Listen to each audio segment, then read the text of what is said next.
Here we go, here we go! Who collectively have covered and talked about more than 50-plus years of Eagles football. Kick off your day with Birds 365. You'll get debate. We love to argue. You'll get the real story from inside the locker room. And you'll hear from some of the great football minds from around the region. You're about to become an Eagles insider. Get in the game. Join Jody Mack and Johnny Mack and join the football community that flocks to Birds 365.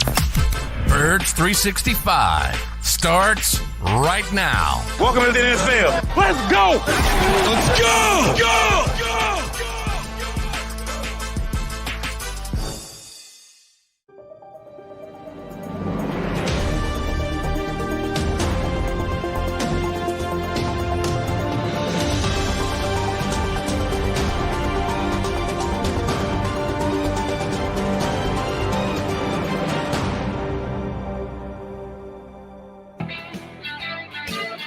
It is a football Friday here on Birds 365, an undefeated football Friday, as a matter of fact. And the Eagles will not lose this week. That's a guarantee. They already won, Jody. They already won. They already won this week. Okay, please explain. The New Orleans Saints, baby. Keep losing. Oh, okay. That's true. Losing. Yeah. Up to number 4 in the NFL draft as of right now, if you tack on last night's loss. But hey, gives the Saints this much. And the Cardinals, who, of course, the Eagles have already beaten, and they get the Saints later in the year. At least it was a watchable Thursday night football game, which is more than you could say for the last 2 weeks. I kind of projected that. You asked me on yesterday's show. I thought there'd be a little bit more explosiveness. Now, back-to-back pick sixes, that helps as well. But, I mean, Arizona's a little bit more, not a little bit, a lot more explosive with DeAndre Hopkins out there. And, that was another break. Everything's coming up Eagles this year. Everything. That's very true. But we knew that way back when, as soon as DeAndre Hopkins got his suspension, the Eagles get them out of the way before DeAndre could play. I do a Twitter Spaces show on Thursday night, and our play from last night was DeAndre Hopkins wide receiver yards in the second half, because they threw it to him a lot in the first half. Everything was short. I said they'll probably try and expand that a little bit here in the second half, throw a little bit more downfield. And I think he got 50 yards receiving in the second half. So we had our play for the halftime. Yes, the Saints go down. Yes, the Saints aren't very good. Andy Dalton, actually, except for the picks, neither of which were his fault, by the way. The 2 pick sixes. The first one went right off Callaway's hands, who we talked about yesterday here on the show, because our buddy Jimmy Kemsky from Philly Voice suggested Callaway was someone that the Eagles could potentially look into trading for because he's a good return guy. No, not if they're going to use him from the line of scrimmage. He's going to let balls go right through his hand to get picked off and taken to the house. And then the second one, Dalton got hit just as he was throwing the football, kind of like what Brandon Graham did this past week, caused a pass to come up short and get picked off by Chauncey Gardner-Johnson. Yeah, Dalton wasn't terrible last night, but the Saints just aren't good. Their defense, which I thought was going to be stalwart, is well below average. That's Dennis Allen might not be long for that job in New Orleans.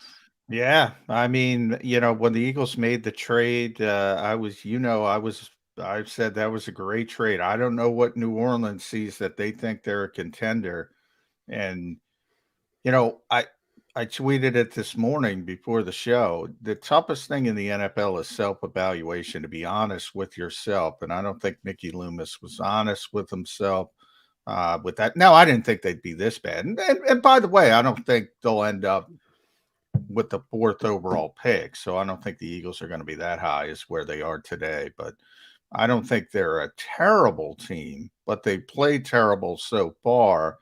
And part of it is just, I mean, Jody, you can't lose a potential Hall of Fame coach and a Hall of Fame quarterback in a few years and say, "Oh, we're fine, we're the same, we're the same." It doesn't work that way. And nothing against Dennis Allen. Our buddy Jeff Kerr, Good Morning NFC East, is really down on Dennis Allen. I remember.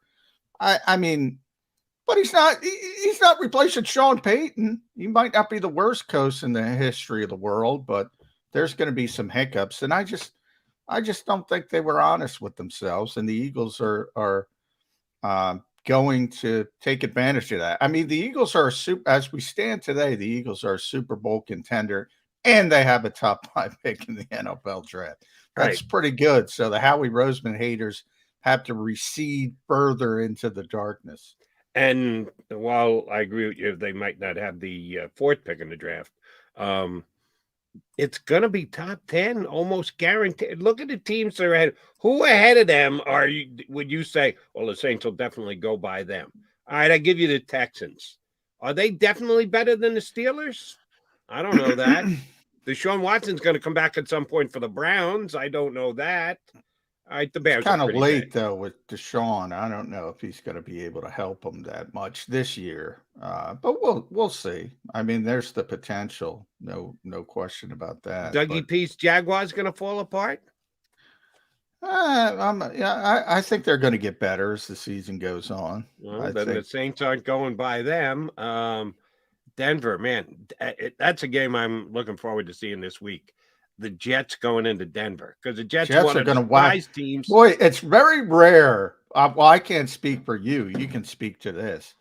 But if I'm a Jets fan, I'm really confident that they're going to wax Denver. I don't know if you can be confident as a Jets fan, but you should be confident. I'll just say that. Yeah, I don't even know the line on that game. My guess would be it would be about a pick 'em. And you're in Denver, so you should be a 3 or 4 point underdog at the least. And it'll probably be about a pick 'em because the Jets are actually playing better than the Broncos for sure right now. But that's going to be a top guaranteed top 10 pick. Could it hang in the top 5? If it does, wow, you're exactly right. Howie Roseman, 2020 hindsight, because that's what you have to do when you trade for a future pick. There's nothing to it but hindsight. And in hindsight, damn, is that pick going to look good? That trade. Yeah. That now, they did lose a little bit on, and, you know, it was a good day for Johnny Mack because not only was it, I'm turning out to be correct, it's way early, but all of a sudden, don't sleep on San Francisco, Jody. They might be the Eagles' biggest threat in the NFC. Might not look like it right now, but when you put Christian McCaffrey behind that offensive line, that running game, that scheme with Kyle Shanahan. Ooh, I like that. But you know what? I'm not going to be that guy because the reason I picked San Francisco, the whole reason I picked San Francisco to go to the Super Bowl was because I thought Jimmy Garoppolo was terrible, and I thought Trey Lance would be a little bit better, and that's not going to be. So the reason I picked him is not going to be correct. Right. But that's okay. Your pick is your pick is your pick, and you got to live by it. And, yeah, you got an upgrade yesterday with McCaffrey. For those who hadn't heard, McCaffrey gets dealt to the 49ers for a second, a third, a fourth this year, and a fifth the year after. So it's a quantity over quality type deal. They got 4 draft picks, which is a lot, but not a first-round pick. San Francisco didn't have a first-round pick to give up this year. I know that Carolina's asking price was 2 1s. They didn't get 1 1. They got 4 picks, but that's silly. 2 1s, but God bless him for asking. But yeah, with his injury history, but he's a really good player. So I mean, obviously you're rolling the dice. There's no evidence that he's going to be able to stay healthy over a long period of time. But boy, if he does, that's a tough guy to deal with. And they're a good team to begin with, and they have a very good defense. We know their scheming ability. They have to, they have a game manager quarterback, but he's already proven he can game manage his way deep into the playoffs. So you have to give Jimmy some credit there. Shield got me thinking yesterday. We had Shield Capati on the show yesterday because I'm being very cautious about the trade deadline because I don't think the Eagles need much. But then when you see another potential contender pick up a player like that, you say, start getting a little antsy. The old make a trade so that your chief rival doesn't step in. All I'm saying is, if that works, That could bite you in the what for San Francisco. All right, but so you're not going as far enough to say the Eagles should have been in on McCaffrey and at No, I'm least not going maybe that run the far price up. because I think the Eagles are sensible, but sometimes sensible. When you do have the championship window open, sometimes you got to leave sensible in the back seat, so to speak, and you got to try to get over the hump. And that's a really difficult decision because long term, I don't like this move for San Francisco. I wouldn't like it for Philadelphia. The guy's injury history is the guy's injury history. It's not going to get better as he ages. Long term, I don't like it. Short term, that's the problem. That's the difficulty. Now, here's Eagle fans, if you want the really good news. Now, you're not going to get this from Nick Sirianni. You're probably not going to get this from Howie Roseman either, but you'll get it from Mac and Mac here on Birds 365. I know we need to stay narrow focus. Eagles are 6-0. They're a legit Super Bowl contender right now for this season. But for future seasons, the Rams have already dumped out their draft capital to try and get last year's Super Bowl, and are paying a bit of a price. You don't think that part of the reason that the Rams are 3-3 is because they didn't get a whole hell lot out of their draft class this past year because they gave it up to be able to get players for their Super Bowl run last year? Oh, yeah, that's a contributing factor. The 49ers will have next to no draft next year after taking a run at the Super Bowl this year. You better get there. You better make Johnny Mac right here, San Francisco, because if not, after the fact, you're going to pay a price. The Tampa Bay Buccaneers' success is all tied to a 45-year-old guy who felt the need to go, I'm not retiring. Who's talking about retirement? I'm not thinking about retirement. Okay, Tom, it's something that comes up every single day. And, oh, by the way, he's not playing as well as he has the last couple of years. I'm not, no massive drop-off, but he's not the Brady we're used to seeing. So maybe Father Time is actually doing some damage there. And Aaron Rodgers is just not the same Aaron Rodgers in Green Bay. I'll look more at all the other contributing factors than actually the QB himself, but his team is mediocre. I watched my Jets go in there and dominate them on their home field last week. Who the hell's going to be the competition in the NFC for the Eagles in 2023, 2024, and 2025, Johnny Mac? Yeah, and that's why it makes it a difficult decision because, the Eagles are set up for a multi-year run. And you want to affect that by just trying to make a big splash at the trade deadline that may or may not work.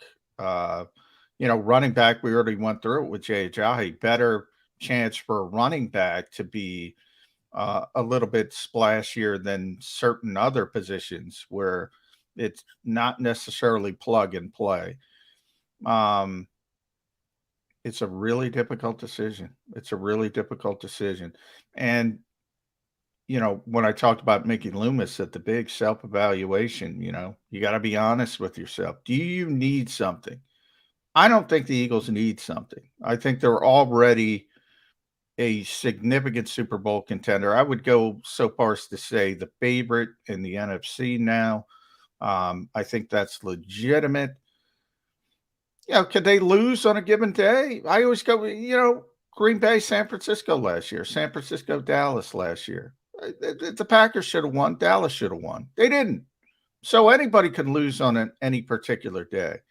But their margin of error is larger than these other teams. I personally don't want to mess with that.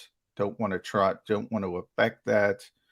But I understand the people who have an opposite thought as well.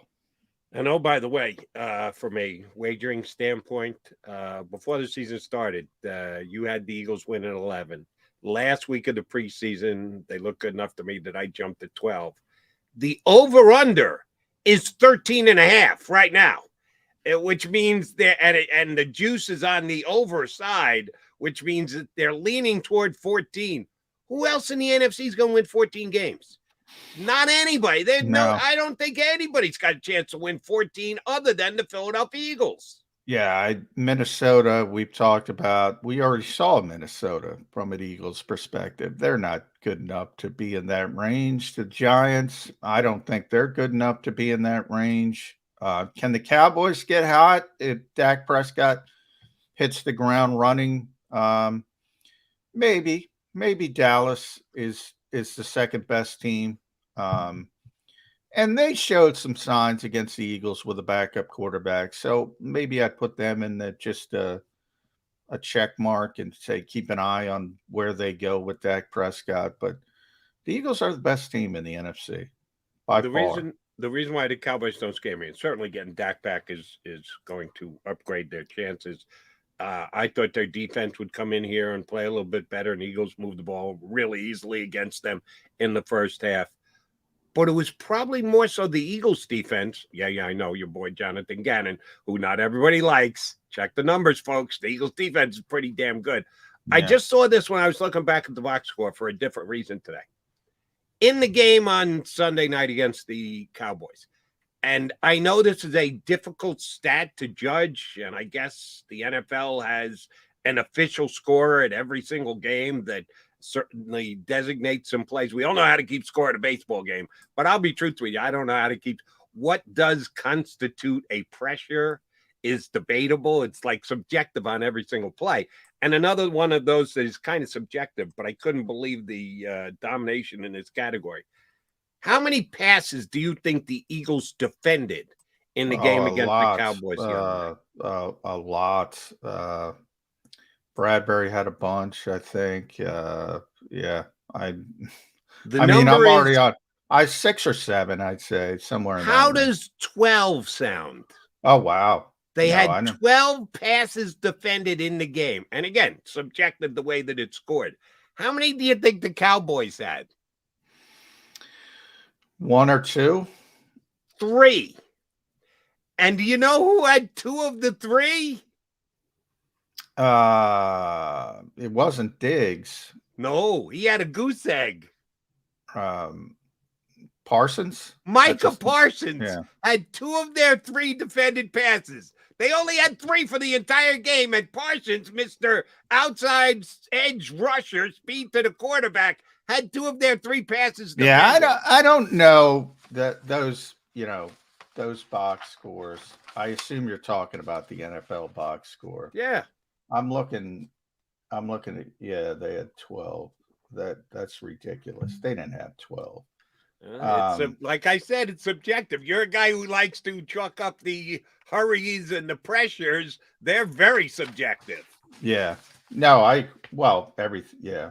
So I'm looking. That's why I'm looking at PFF right now. I'm seeing they're more realistic.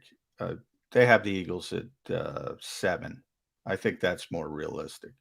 But still good. 7 is a ton, by the way. 12 is ridiculous.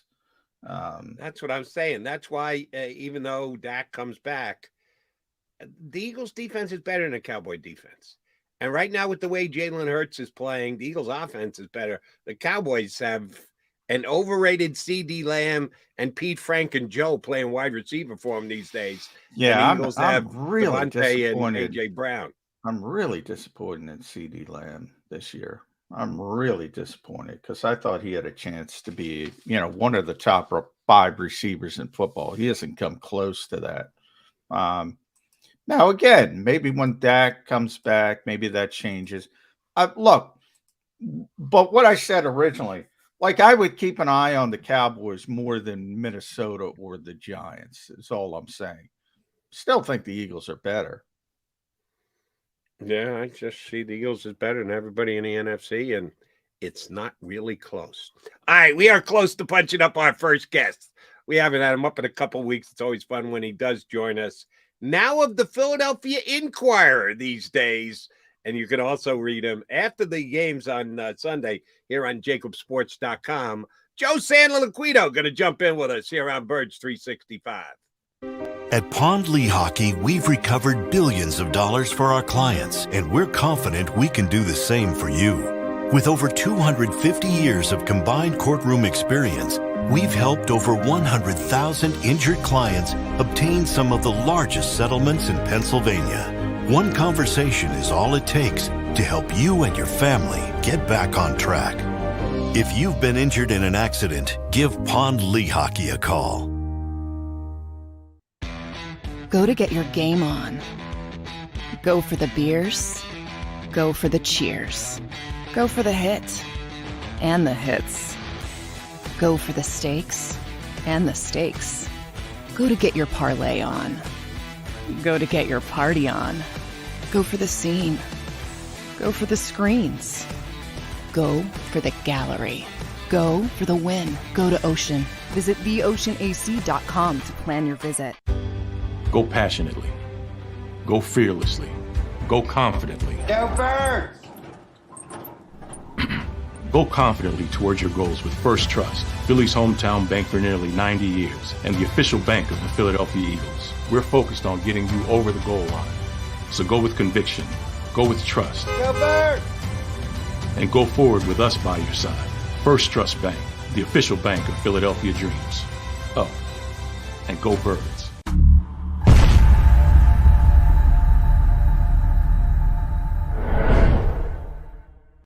Welcome to Pond Lehocky. We've helped over 100,000 injured and disabled workers obtain benefits, as well as some of the biggest settlements in the state. If you've been injured at work, give Pond Lehocky a call.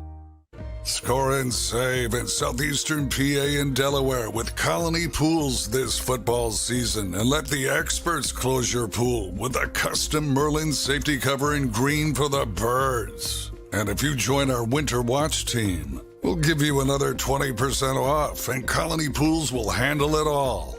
Keep your tiles on your pool, not in your pool. Fly with Colony right now, Birds fans. Visit flywithcolony.com. Jeff D'Ambrosio, Destination Downingtown's 5-day used car super sale.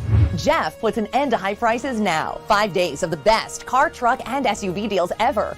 Over 1,000 vehicles, every make and model. Stop overpaying. See Jeff today and get a quality car, truck, or SUV now.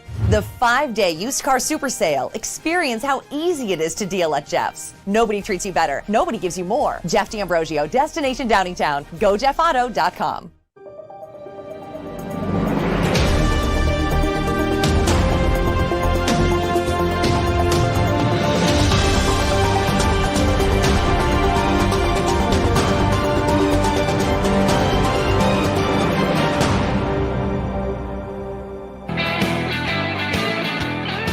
Football Friday here on Birds 365. You guys, Mac, McMullen, and McDonald. And we are joined by Joe Santaliquito, who jumps in with, we got a happy wave for us on a Friday and everything. What are you doing on your bye weekend, Santaliquito? Work.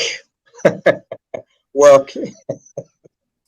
So it's always work, Joe. It's self-scouting. What's going on with your self-scout, buddy? During the bye week, self-scouting, future stories, the high schools, the kids, boxing. Oh, it's same old.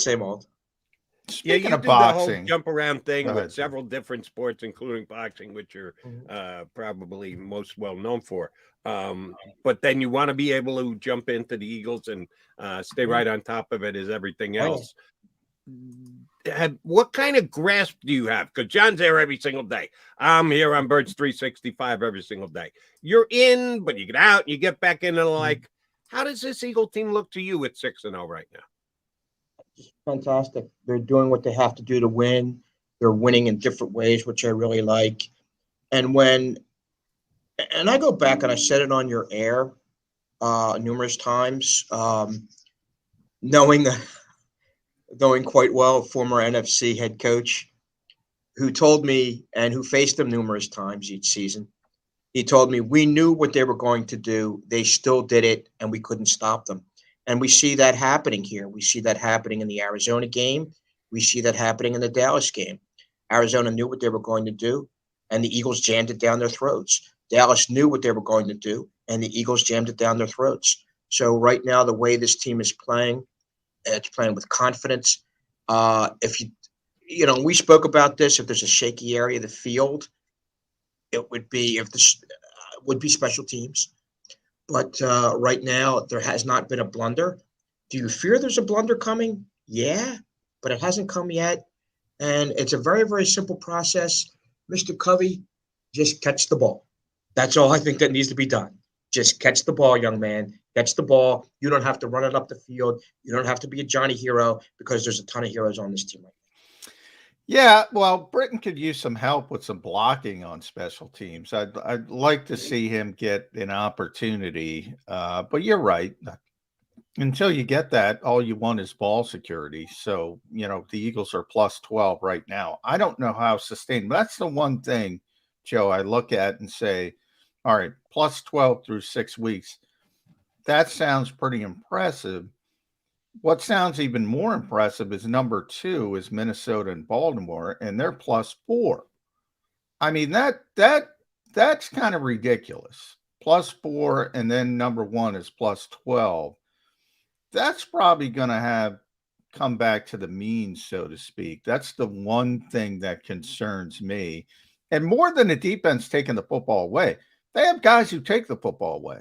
The Hassan Reddicks of the world, the James Bradburys of the world, the Slays of the world. That might continue. But 2 offensive turnovers in 6 games, can that continue? I don't know if 2 over the next 6 games, but I think the way Jalen Hurts sees the field, I think the way the game has slowed down for him has been a gigantic plus. Still have some issues with Sanders with ball control, even though he's been so far very reliable with it. Yeah. For as much as you want to look and try to find and put the coal miner's hat on with the light, yeah, try to peek, there's really not many cracks here right now. I think my only concern are injuries and how these guys hold up. And we certainly saw when Lane Johnson went down. Lane Johnson, it's not even arguably, he is the best right tackle in football. We saw a difference there in that game when Lane went down, even though it was Driscoll that stepped in for him and did an okay job. And granted, actually, when you look at it, he actually did a great job considering who he was blocking against. Yeah.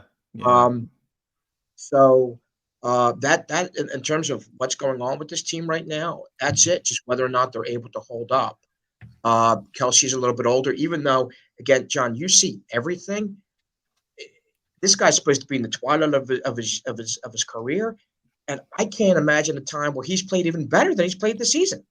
Amazing player, people, and Jason himself has told his friends on the team, this is it. I don't know if it is it, because if he keeps playing this way, I mean, why is he going to walk away? And football players, you see it all the time with Tom Brady. They go through the grind. They say, do I want to do this again after the season is over? But then they rest and they say, man, I want to get back. I want to get that cafeteria food at the Novacare complex. I want to hang out with the guys. I think we might see that again with Jason Kelsey. Just speculation on my part. Now, he is banged up again. That's part of it as well. I mean, the guy is always playing through injuries, and that's difficult. So that's my bigger concern. And, the bye week as a whole, Joe, it's kind of early, but the strength of this team is the offensive line, and everybody on the offensive line is banged up. Jordan is playing through pain. Kelsey, Isaac, Lane, as you mentioned, Landon Dickerson. Every single one of them is banged up. So maybe it's good to have the bye week this early. Yeah. Now, Mailata, it's a right shoulder on Yeah. Have they determined what that is right now? Is it a torn rotator cuff? Well, they thought when it first happened that he was done for the season. So, they're very happy. He's got very little range of motion. He's playing with a harness. He can't lift his shoulder up above. Now, you don't need to as an offensive lineman, but it's nice to have that range of motion. So it's all about range of motion and getting his strength back. And if he can do that, he can play through it. But make no mistake, Jordan Mailata is playing through an injury. He's going to be playing through an injury this entire season. All right, I might be the Grinch that stole the Eagles season, but if they can get together and cut a Christmas album during the bye week, then get out there next Sunday and be ready to go. Now that's old, I'm the Jody. opposite. That was in the can. That wasn't this week. That's been in the can. So yeah, people said that and said Lane Johnson's doing a Christmas album. That was before the cut. That was not after that's been in the can. Yeah, for a while. understood. But they chose this week. That's the best laid plans of mice and PR people. Yeah, let's put out the pre-recorded video when Lane's got a concussion. It didn't quite work out the way they were looking for it. All right, Joe, I can't even say it's a concern. This is a borderline rhetorical question, but it's not a complete rhetorical question, so I want you to answer it. The Eagles are not only the beast of the East, they're the beast of the NFC, and they're borderline the beast of the NFL. They've never been in this position, certainly not in the Nick Sirianni era. You want to go back to 2017 and say, you knew the Eagles were the best team when they got off to the start they got. I don't know that was the case. And shoot, when they got to the playoffs, they were underdog 3 straight times. So how can you say that we're the beast of all? So it's a different position that they sit right now, and you have a different way of handling everything. The way you prepare, the way you play, the way you think. Should that be any concern for the Eagles that they've not only gotten out 6-0, but they've kind of distanced themselves from everybody, but maybe the Buffalo Bills? Any issues, any potential pitfalls there that maybe they're a little too good, a little too early? No, because of the foundational pieces that are there. Kelsey's been through this. Lane Johnson's been through this. Miles been through this. Fletcher Cox, certainly Brandon Graham. You have enough leaders there, enough veteran leaders that are also vocal. Because as you guys all know, you can have veteran leaders that aren't exactly vocal. These guys are vocal. These guys know how to tamp things down when things can get a little bit too big. And I think even someone like a Sirianni can even refer to these guys because, again, they've been through that run.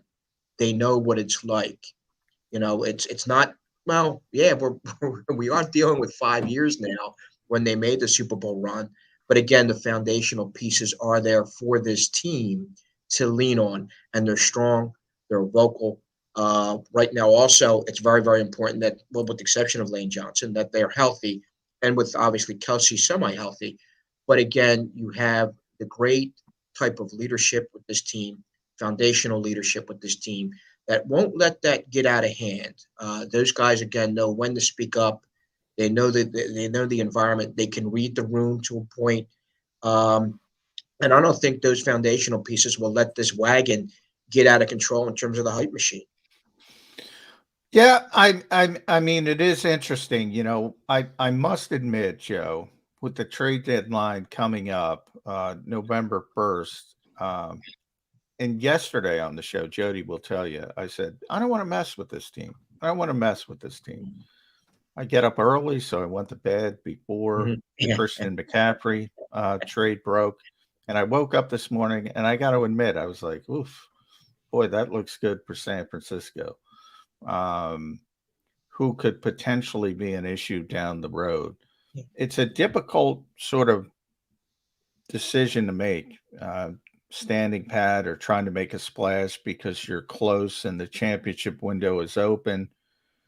Where are you with the trade deadline? Would you like them to try to go for that last piece, so to speak, or do you think the chemistry, the connection is too much and play it safe? In my opinion, I think you play it safe. They have pieces here. I think, again, my only head scratcher would be Covey. But other than that, I think they've been very, very stable across the line. They have been blessed with health.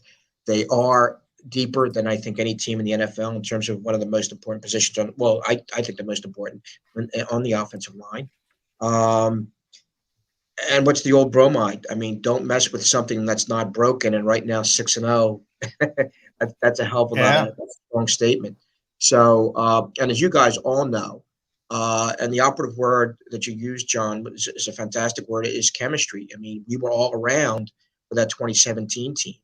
And there was an amazing chemistry there. As a matter of fact, if not for that chemistry, that team would not have won a Super Bowl, because I think we all had the impression after Wentz went down that there was, this team was driving towards a direction. When Wentz went down, well, that suddenly that was shot, or some of us thought it was shot. The Eagles thought it was shot, by the way. The Eagles thought it was shot. It was like a wake that Monday after that injury. And you see the belief that they had in Foles, which I think helped Foles. And that camaraderie there, that chemistry there, I think is a major force that pulled them through that situation. I mean, that was a team that you don't know where things were going to come from and how things were going to play out, but somehow, some way, the trust in one another, and I think I'm a very strong believer in this, the trust in one another pulled that very special team through to, in the end, become very special. And I think there's certainly a chemistry here with this group. There's no, again, you're down there far more than I am, John.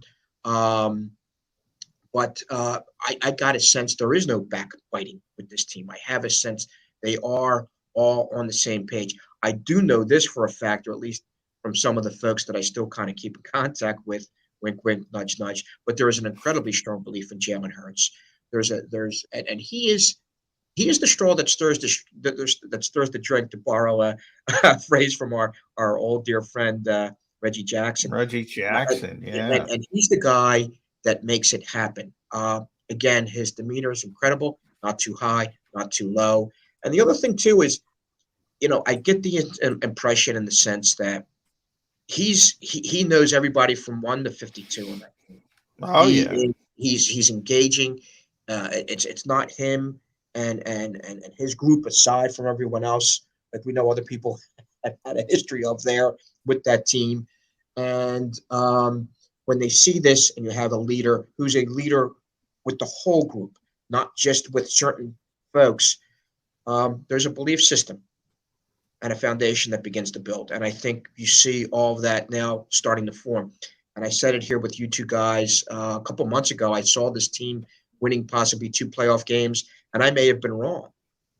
They may reach the Super Bowl. I mean, the way this is playing out, and you look at the rest of the ragged, and it's a pretty ragged NFC. We see suddenly, again, in boxing terms, we see all the time, like a great fighter all of a sudden age overnight. Aren't we seeing those things with Aaron Rodgers to a point?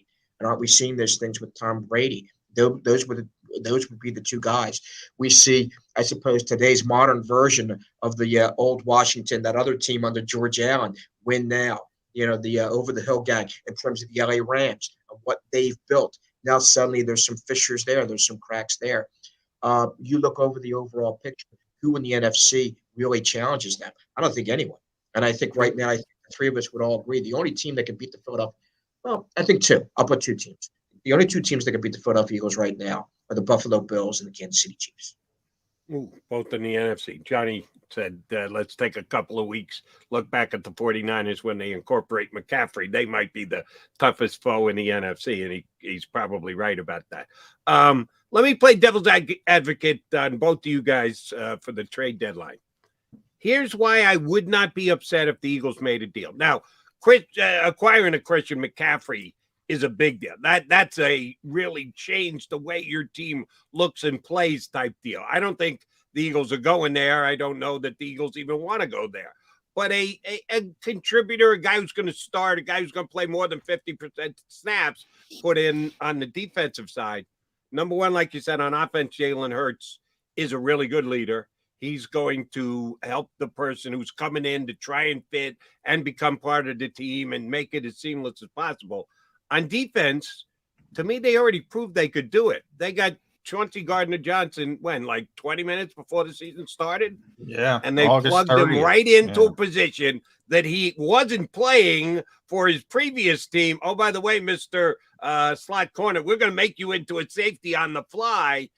And it's worked out pretty darn good. So they've already shown the flexibility to plug and play with guys on the defensive side. I got confidence in Jalen Hurts on the offensive side. I don't think the Eagles are going to take the, oh, my God, we're 6-0. We can't mess with this mentality. If there's a good deal out there to be made and an upgrade on talent, I think Harry Roseman's going to make it. Where would you see Agree or that then, disagree? Cody? What areas do you think they need to improve on? With the obvious exception of special teams. I mean, I have And what are we no. talking about? Running back? Miles has played pretty well. Are we Yeah. talking about edge rusher? Because Brandon's played really well. Like who's going to sit other than, and you brought up Chauncey Gardner-Johnson, that still might be their weakest position. I'll throw that at you, Jody, and Joe. Safety as a whole might be their weakest position. I don't know. Are you going to get better than Marcus Epps or Chauncey Gardner-Johnson? Yeah, probably not. I would say probably another pass rushing guy, an overhang guy, to use the Jonathan Gannon descriptive adjective.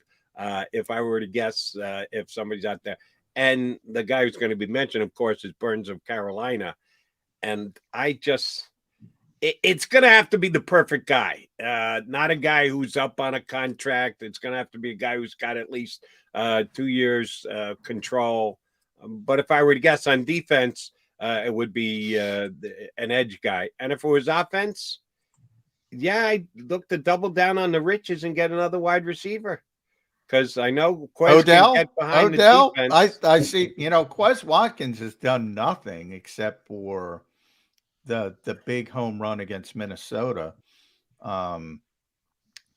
I've always thought he was probably the most overrated player by the fan base. I think that's borne out. But part of it is AJ, Devontae, Dallas Goedert, they're always open. You never get to your fourth progression. What do you need? As long as those guys are healthy, they're always open. Always. This is a reach for both of you. I have a little knowledge in this area. Do you think, I know DJ Moore's from Philly. That is a sinking ship there. Maybe a third for DJ Moore. I think DJ Moore would certainly make a rich area, certainly far richer. Again, it's a reach. I'm just throwing it out there hypothetically. DJ Moore coming home. Oh, and there was a pretty good rumor going last night that the Packers were interested in DJ Moore and might make a move for him. Green Bay has got about 22 wide receivers, none of which have stepped up and said, I can replace Devontae Adams. I'm not sure DJ Moore can either, but he might be better than the Sammy Watkins of the world that they've been trotting out there. Yeah, it depends on the price tag, right, Johnny Mac? If the price is right, I'd have interest in DJ Moore. So would I, but how old is DJ? He's I'm trying 28, to 25. Is that all? Yeah. I'm like, why? Why not? The Panthers are in fire sale mode, but they're trying to get rid of veterans. That's why I say the same thing with Burns. And I've kind of got an in Carolina because our buddy Mike K's down there now. They're not looking to trade their young players. They have to build around the Brian Burnses of the world, the DJ Moores of the world. Now, as you know from another Moore, Jody, Eli Moore, the Jets are finally getting good. Elijah, sorry. The Jets are finally getting good, and he's not happy. You never know with an individual player. If they make enough noise, they can force their way out of situations. But yeah, if you told me what was DJ, I think he was a 2018 first round pick. I mean, correct. Yeah, that'd be perfect. But I don't know how realistic it would be. And by the way, on the back end of that, guys, how happy would he be playing third fiddle and not getting the football at all? That plays into it as well. Yeah. Right, but what's contract status? This is fifth year, so is he due for a contract extension? DJ Moore? Let's see, 2018, 2019, 2020, 20. Yeah, this would be his last year. No, actually, he signed, I'm looking it up. He signed a 3-year, $62 million extension with the Panthers. So he's set. They're not trading him. Yeah. And if I were the Eagles, I don't know that I would want to get him. I would prefer acquiring somebody like that who's on the last year of his deal, who's coming in. Guess what? Come on in, get yourself a Super Bowl ring, and you go out and hit the market next year. Just Yeah, as now a pure rental. now more I think about it. Well, they already signed him, so they're not going to trade him. Even though Wikipedia says they already traded him to the Packers. Right. Like But I said, the rumors were flying last night, but it hasn't happened yet. He caught 87 passes in 2019. He caught 66 in 2020. He caught 93 in 2021. That's a guy who would not be happy as the third guitar in the band, so to speak. I mean, he wants the football. So yeah, that kind of all that stuff factors into it. I don't think it would work, but great player. Great players having a lousy year, and that's why we're even having this conversation. But I think his contract is the reason you say no. All right. Joey S. with the bye week, nobody getting any info or insight from Nick Sirianni. Done a phenomenal job. Right now, the favorite to win Coach of the Year. Same exact guy coming back next week with the 6-0 and the divisional lead. Is there any change in modus operandi from the coach who is right now sitting atop the pile as Coach of the Year and with the best team? Do you think we'll see Nick Sirianni do anything different? No, not really. I mean, he knows what works for him. I think that tinkering phase went on last year. I think he found out what works. He found out what doesn't work. I think I get the impression with him, he's still tempted to play around a little bit here and there, but for the most part, that learning process took place last season in terms of on the field, in terms of knowing the league, in terms of knowing his players and reading the locker room. Right now, again, why mess with something that is certainly working? And then here you look at what's ahead for that. Pittsburgh, Houston, Washington. Unless something major happens, they're going to be 8-0. Then you look at Indianapolis. Granted, at Indianapolis, a little bit of a threat. And then you have Green Bay coming in. It depends on where, again, Green Bay goes. It depends on Aaron Rodgers becoming Aaron Rodgers again. I think we all agree that's probably going to happen. But, again, why tinker with success when things are working? And, again, you guys already know routine is a huge part of professional sports. And it's a huge part of sports, period. So you have something here. You have an approach here that's working. And I also sense, too, these guys aren't getting too built up. These guys aren't getting too high or too low. I think they are following the course of the very equilibrium of their quarterback, Jalen Hurts, who is, you wouldn't know if he was celebrating a birthday or winning a tragedy with him. I mean, it's just all even with the guy. Yeah. And my God, I mean, I'm a little bit older than Jalen. I wish I had that even keel demeanor. Yeah, that nothing really phases him, and everybody, I think, is following that leader and taking that approach. Again, you don't mess with this thing right now. It is working right now. It is a gentle, very fine piece of machinery. It's the $200,000 Lamborghini that's humming very well. Yeah, you're right. I'm not going to mess with it. At J Santaliquido, follow Joe on Twitter. I want to talk about that coaching staff. I'll last one for you from me because John DiFilippo very well. I give John a lot of credit for the Eagles Super Bowl run. I think a lot of people forget there's a lot of revisionist history. When Carson got hurt in those last couple games in the regular season, they were not pretty from an offensive standpoint. The Eagles essentially remade their offense for the playoffs and built it around what Nick Foles was comfortable with, and John was a big part of that. And he was the guy tasked by Doug Peterson to essentially, get in the lab with Nick Foles, figure out what he likes to do, figure out what he does well, and the rest is history. I look at this offensive coaching staff and I see a lot of similarities with Jalen Hurts.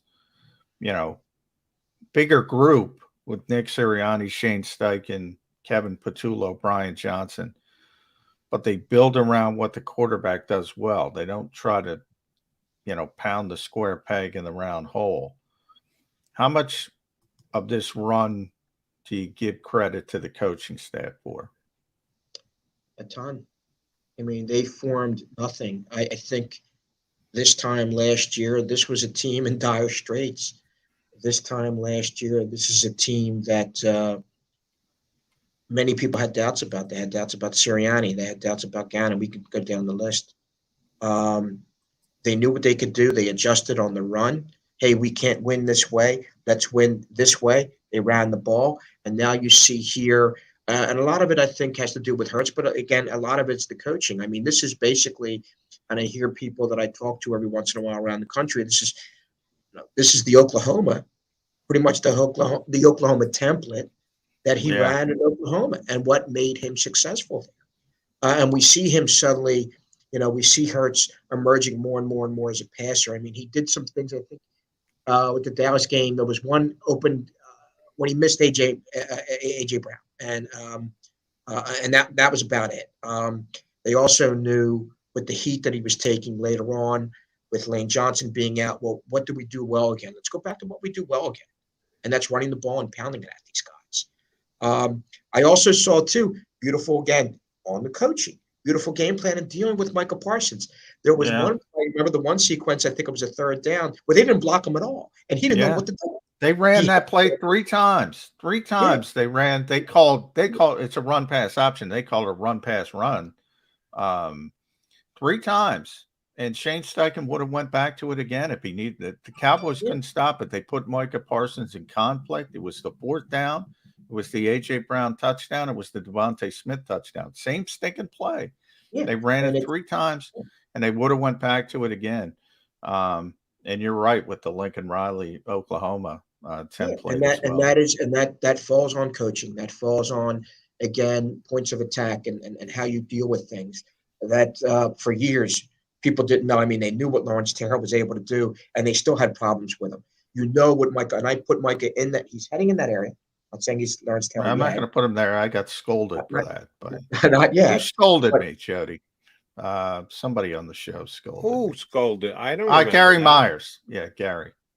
And rightfully so. Oh, for comparing him to Lawrence Tayller. Yeah, well, that's a New York guy saying that. You gotta keep that in a proper perspective. Lawrence isn't going to be compared by anyone to anybody at any time. Yeah. Well, no, he's right. He's not there yet, but he's a really good player. Good player. And the coaching staff and the scheme knew what to do with him. They knew how to deal with it.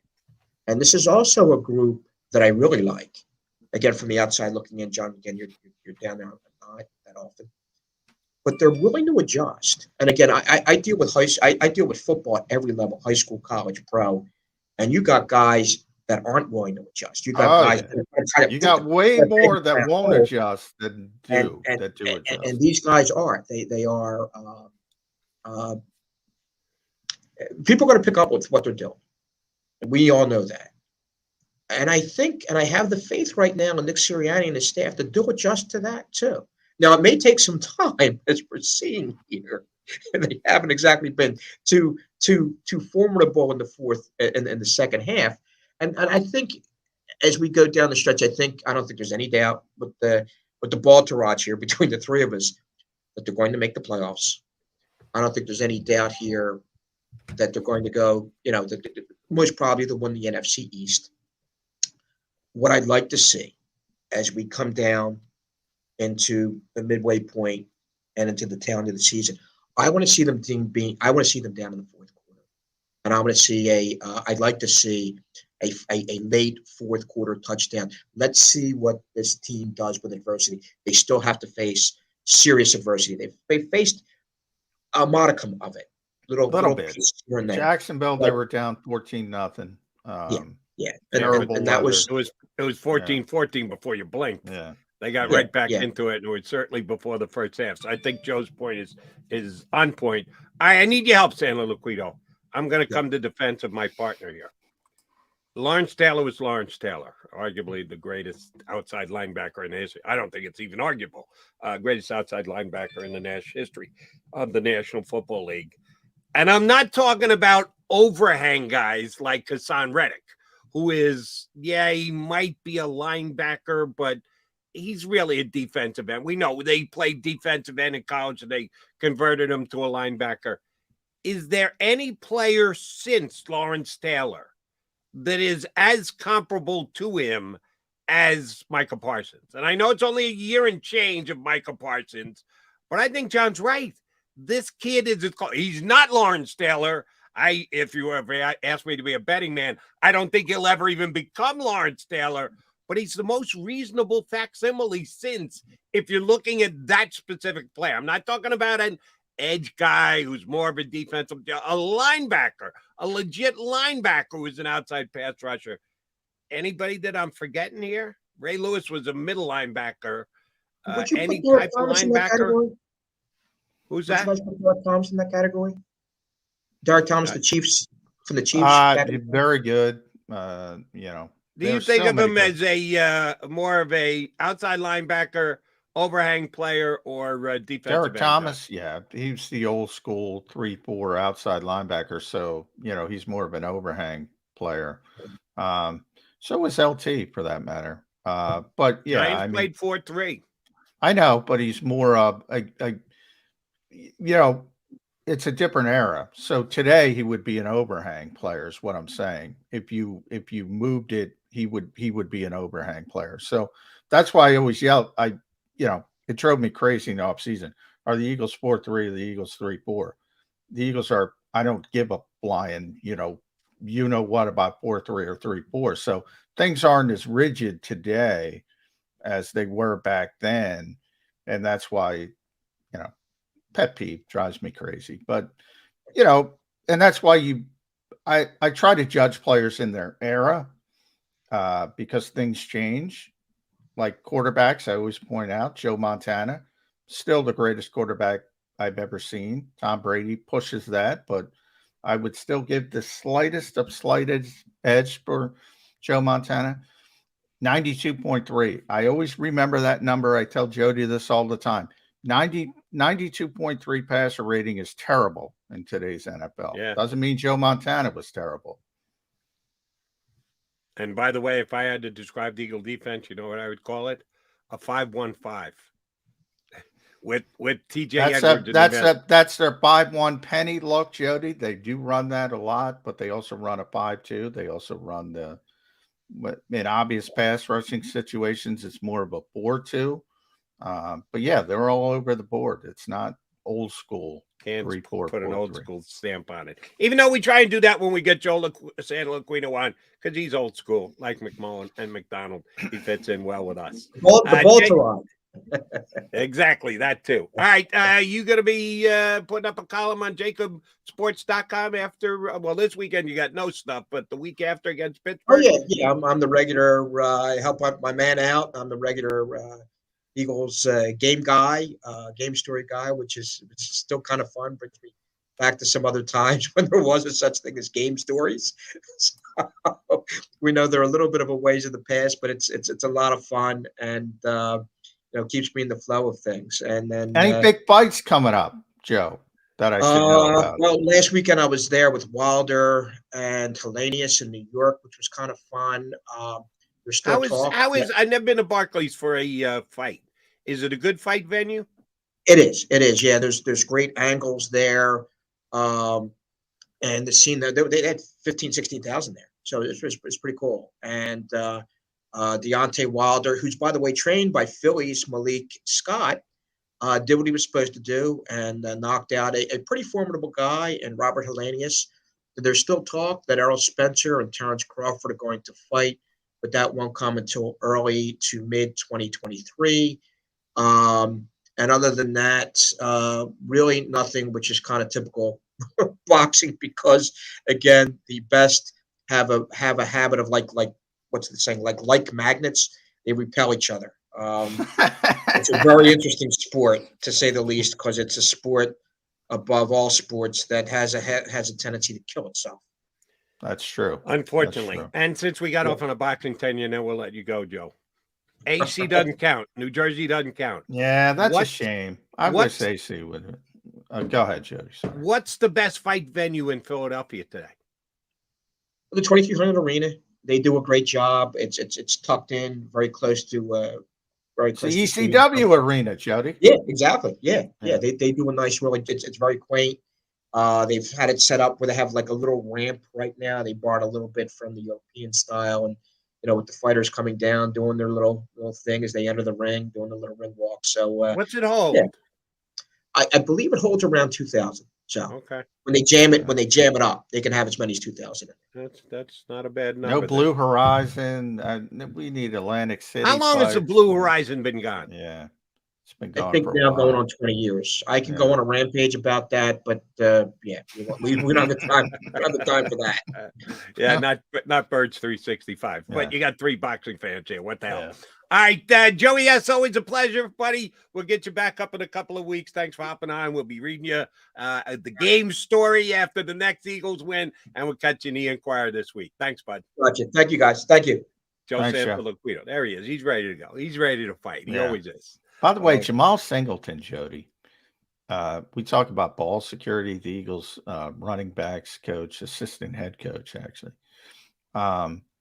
He just pounds the crap out of the football in these ball security drills with a boxing glove. It's pretty amazing. And he's been very helpful for somebody like Miles Sanders turning around his ball security. But he really, he could be a heavyweight back in the day. He really pounds at that football with a boxing glove. Whatever he's doing, it's working. 2 fumbles all year for the Eagles so far, and they've had the ball plenty.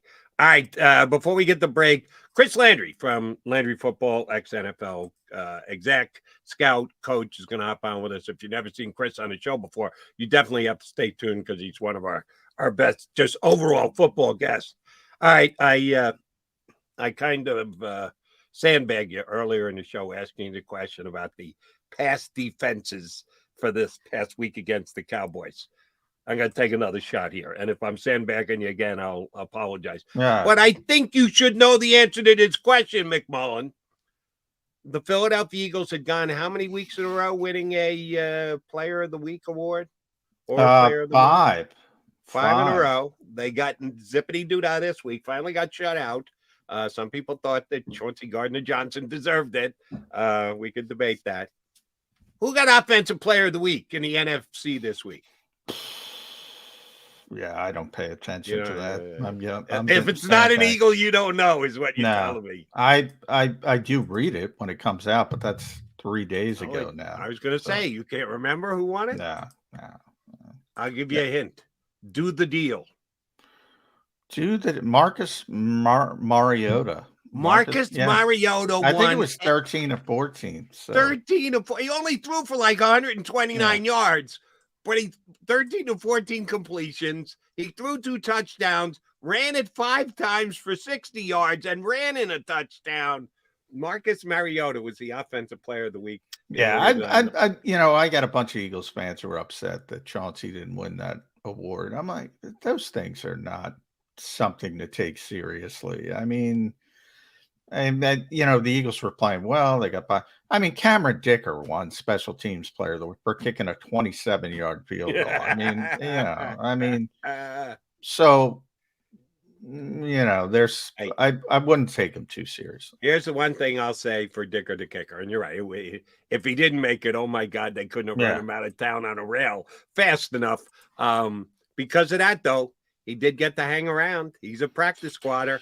Yeah, he made so that. Far, He got another paycheck By this the week. way, He got a paycheck for doing nothing because they're on the bye this week. The kid from I did see the Special Teams Player of the Week this week was the punter who by the way, punter from Minnesota who by the way, Jody's like 6'4", 250.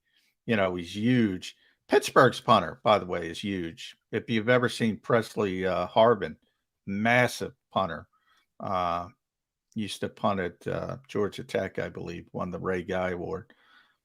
But the kid in Minnesota, he had an 80-yard punt in the air. It not rolling.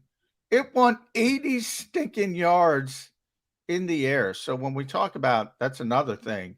When we talk about returners and Covey, there is no returns anymore. These punters have gotten few too and far good. between. You're right. Yeah. But so he won the special teams award because I remember the 80-yard punt. But yeah, I wouldn't get too upset about Player of the Week awards. But Marcus Mariota, who I was a big fan of, 13 of 14, I do know he went 13 of 14. That's just unbelievable. I will tell you that I do the deal. Do the deal for Marcus Mariota, the 80-yard punt this week. I remember Steve O'Neill, 98-yard punt for the Jets, still the longest punt I imagine in NFL history. there was some rolling there, Jody. Oh, there was a whole bunch of rolling involved in a 98-yard punt. All right, Jody Mack, John McMullen, we are the Mac and Mac. Birds 365 guys, come back. I got a couple things to run by John. And then Chris Landry from LandryFootball.com, former NFL coach, exec, scout, is going to hop aboard with us on this Football Friday.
The greatest fans on earth. It's a bold statement, but would you expect anything less from Philadelphia? 58 years of heartache creates a toughness, a grit, a resolve not found in most. Sure, our prayers were answered, but now that we've had a taste, we're looking for more. Pondley Hockey, official partner of the Philadelphia Eagles.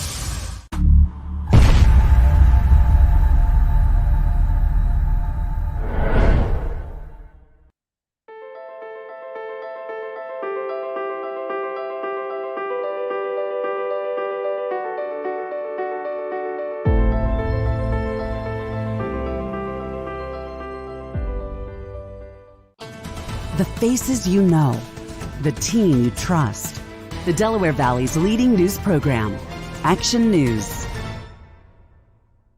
Go for the beers, go for the cheers, go for the hit and the hits. Go for the scene, go for the screens, go for the gallery, go for the win. Go to Ocean.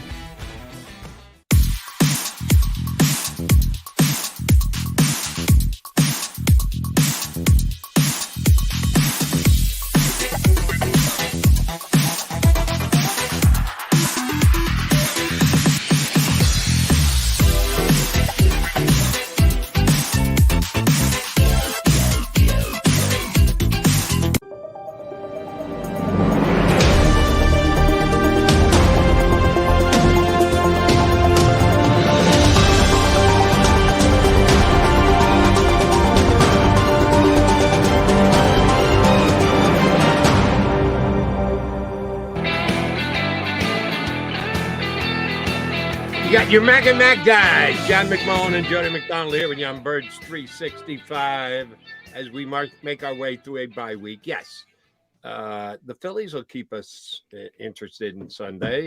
You can make your choice between watching other games in the NFL, non-Eagle games, or the Phillies. I hope you're jumping on that Philly bandwagon. But Eagles will be back next week against the Steelers. Hopefully, Lane Johnson, good to go. The bye week, good time for him. As you noted earlier in the show, John, the entire Eagles offensive line has injury issues. Not they're out, they're laid up, but they're all playing in some type of discomfort and or pain. So the bye actually may very well have come at a very opportune time for the Eagles. But then they got to come back against the Steelers. And we cross our fingers. You know me. I've been questioning the Eagles' whole less is more workout practice ethics this season. But to their credit, they've been less injured than most other teams. Not like they've been miraculously free of injury, but in comparison to the other teams around the league, I think you would say the Eagles have had less injuries. Some of that's luck, although nobody ever wants to admit to that. But you can only go with the facts and the stats that you have, and Eagles have been less injured. How much do you attribute that to the Eagles doing things the way they do it? The luck that is the luck. I just read your comment on JAKIB Sports about how you can do certain things to put yourself in a position to get your hands on a football, to cause turnovers, to not give up turnovers. You can't do it 100%, but you can certainly, hopefully, point the ship in the right direction. Have the Eagles done that with the way that they handle their practice business? Yeah, I think that's a perfect way to describe it, and that's exactly where I was going with the turnovers. Same thing. I just mentioned Jamal Singleton pounding the football every day at practice with the boxing glove. You can do these things to make it, but there's a certain randomness to turnovers. Same thing with injuries. Yep. But the more you do the right things long term, the better off you're going to be. And it's ironic because the Vikings are 5-1. They're saying the same things there because they took the Rams. The Eagles took the Rams. Ted Rath. Everybody remembers him as Sean McVay's get back coach. The guy would pull him back. The famous NFL films now, because he's so into the game, he had to pull him back so he wouldn't get in people's way. Kind of got a little famous for that. Well, the Eagles took him as part of their sports science department. We talk about Arch Denoda all the time. The Vikings did the same thing with Kevin O'Connell. So if you do these things long term, you're probably a little bit better off. But you're also going to have the random injuries. I mean, there is a randomness that ultimately nobody could prevent a torn ACL, torn Achilles. It's going to go. It's going to go. A lot of these are non-contact injuries much of the time. But if you do the right things, the Eagles always talk about the process when it comes to winning. Jalen Hurts talks about it all the time. The process is more important than the result, because if you do the right thing every single time, there might be an outlier where you have some bad luck and you lose a game.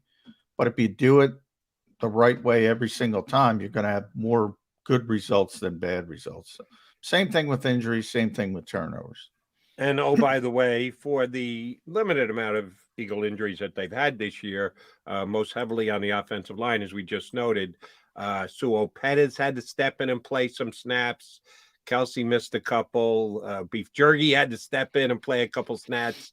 Jack Driscoll has had to play many snaps because of injuries on both the left and the right side. So that's the other thing you have to do. You have to be prepped and ready to prepare. When an injury does come up, you get a guy to step in, and there's going to be a drop-off, but try and keep the drop-off as minimal as possible. What happened? I know I'm tempting the football gods here, and I apologize for it ahead of time. Luck doesn't exist, Jody. It's just randomness. Well, what if the randomness falls against the Eagles at the quarterback position?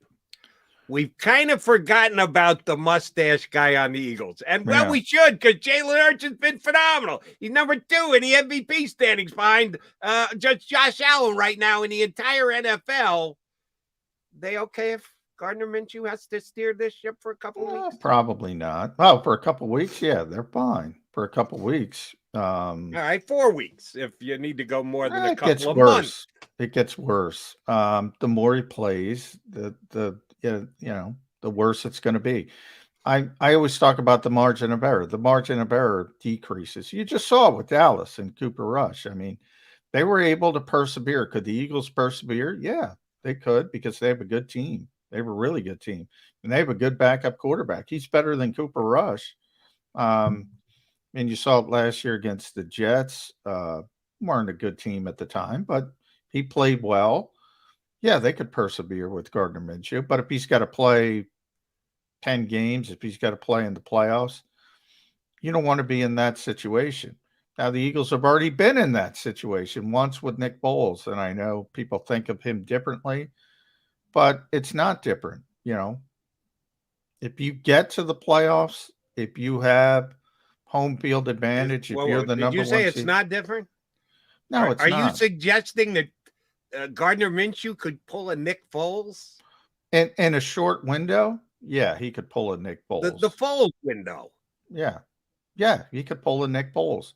If they have a number one seed and you got to go through Lincoln Financial Field, they could win 2 games because they have the better roster, the better team. They could persevere. And then when you get to the Super Bowl against whomever, then you got to get a little bit lucky. And that's what happened with the Eagles in 2017, 2018. And they got hot. Nick Foles deserves all the credit. I was comparing to Benny Johnson, the microwave. When Benny got hot, look out. I don't know if Gardner Minshew could win that type of game, but he could win a game in a different fashion. I would argue, I'm going to get in trouble here, but what do I care? I always get in trouble, Jody. I would argue that Gardner Minshew is a better backup quarterback right now than Nick Foles was in 2017. Was in 2017? Yeah. Wow. Nick Foles was not. You're going to get in trouble for making that statement. I know. Because I don't know where you're coming from with that one. Revisionist history. He was not considered a great backup quarterback. People forget he barely played in training camp. He had an elbow issue. He was thinking about retiring. Oh, yeah. And I'm not talking about when he was in Kansas City where he was thinking about retiring. He was thinking about retiring. Brandon Graham tells this story all the time because Brandon takes credit. Gave him his acupuncturist. He was thinking about walking away. The Eagles were not comfortable with their backup quarterback situation at the time. But there's a lot of revisionist history. The Eagles are very, very comfortable with their backup quarterback situation. They think Gardner Minshew is one of the best backup quarterbacks in the NFL. I don't disagree with them. I think he's one of the best backup quarterbacks in the NFL. You never want to be in that situation, Jody. And that's where I think people don't realize how miraculous that Eagles run was with a backup quarterback, because they think Nick Foles is more than that. Foles had a 7-touchdown game in the NFL. Gardner Minshew's never had anything like a 7-touchdown game. There was the possibility that Nick Foles could have done what Nick Foles did. Yeah, but Gardner Minshew ain't doing that. That's a different conversation. Yes, Nick Foles at his apex, the 7 touchdowns to 20 was better than Gardner Minshew. That's not what I'm saying. I'm saying in 2017, that Nick Foles wasn't the 27-2 guy. That was the Nick Foles that had already contemplated retirement, had already, the bed in St. Louis and Kansas City. That was not the same guy. Now, if as we said, there's a lot of fans like to think players are in stasis. They're always the same guy. And we all know that's not the truth. He was a different guy in 2017. And as I said, he was contemplating retirement in training camp. That wasn't the 27-2 guy. But I know people aren't going to understand that. I know I'm going to get in trouble. Believe me, I know, Jody. Yeah, you're comparing a very small time period to another very small time period, and Nick Foles already did what he did. He already did what he did. Right. Already did what he did, but it was miraculous. Yeah. But I also think you're slightly over. How the Eagles feel about it and what he's actually done in his career, I just can't wrap my head. Well, the bigger thing is because the Eagles are comfortable with Gardner Minshew I'm going to say, well, then you never want to play. Jalen Hurts goes down, we're great because we got Gardner Minshew. No, he's Gardner Minshew. Come on, let's not overstate what Gardner Minshew has done, accomplished, or should be looked at as today. Well, there again, I'm getting misrepresented. I'm not saying they want to play Gardner Minshew. I'm saying Gardner Minshew is one of the better backup quarterbacks in the NFL. You never want to play your backup quarterback. Yeah, I was there. I just mentioned it in this show, Jody. I was there. The Eagles can say whatever they want. I was there the day after Carson Wentz got injured. They thought their season was over. They were inconsolable. They didn't know. That's why it's miraculous. Johnny, I got to tell you, if Jalen Hurts goes down and is out for the same amount of time that Carson Wentz was out, which was done for the season, the Eagles season is actually over. The expectations of now making it to the Super Bowl, I don't think Gardner Minshew is taking them to the Super Bowl. You know what Nick Foles did. I don't think he's doing that. Well, I think it's very unlikely. You never want to play your backup quarterback. What I'm saying is, if you already have the number 1 seed and people have to go through Lincoln Financial Field, this team is talented enough to persevere. Like, I don't think people know how poorly Nick Foles played in Atlanta. There's revisionist history against Atlanta. He was terrible. They won the football game. They found a way. Then he got hot, and he blitzed Minnesota, and he blitzed New England. They had to get to that point, and they got to that point. I don't think Gardner Minshew has those back-to-back games in his bag of tricks at any time, at any point in his career. All right, we got to take a time out because we see Chris Landry's ready to join us from LandryFootball.com, the Landry Football Podcast, former NFL scout, executive coach, one of the best guests we get here on Birds 365. Chris Landry joins us next. Go to get your game on. Go for the beers. Go for the cheers. Go for the hit and the hits. Go for the stakes and the stakes. Go to get your parlay on. Go to get your party on. Go for the scene. Go for the screens. Go for the gallery.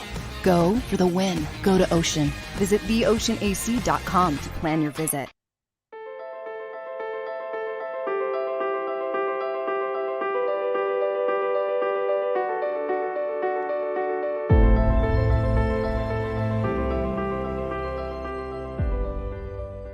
Jeff D'Ambrosio, Destination Downingtown's 5-day used car super sale. Jeff puts an end to high prices now. 5 days of the best car, truck, and SUV deals ever. Over 1,000 vehicles, every make and model. Stop overpaying. See Jeff today and get a quality car, truck, or SUV now. The 5-day used car super sale. Experience how easy it is to deal at Jeff's. Nobody treats you better. Nobody gives you more. Jeff D'Ambrosio, Destination Downingtown. GoJeffAuto.com.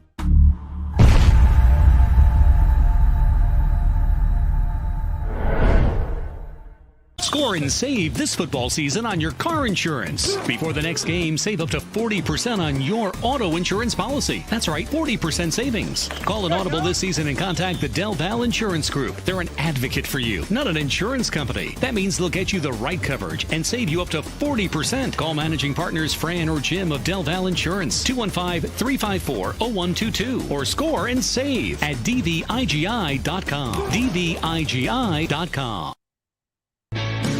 Hi everybody, my name's Jason Lombardi. I'm an inspector at DryTech. At DryTech we offer 3 major services. The first one being basement waterproofing. The second service we offer is foundation and structural repairs. And then the third service that we offer is mold remediation. If you feel you are having a waterproofing issue, give DryTech a call or check us out online.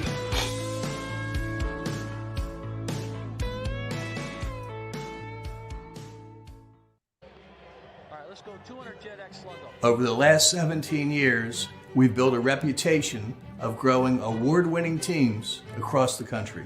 Staffing is not easy, but that's what we do every day, all day. The key to our success is storytelling, asking the right questions to find the right people.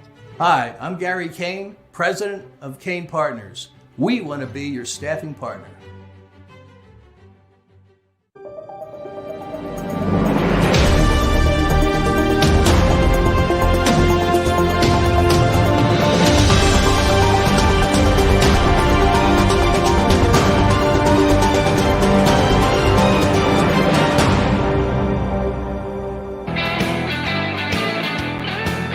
Football Friday here on Birds 365. McMullen and McDonald hanging with you. We have one of our favorite guests jumping aboard with us. Thought it'd be great for the bye week because we could talk about things across the league.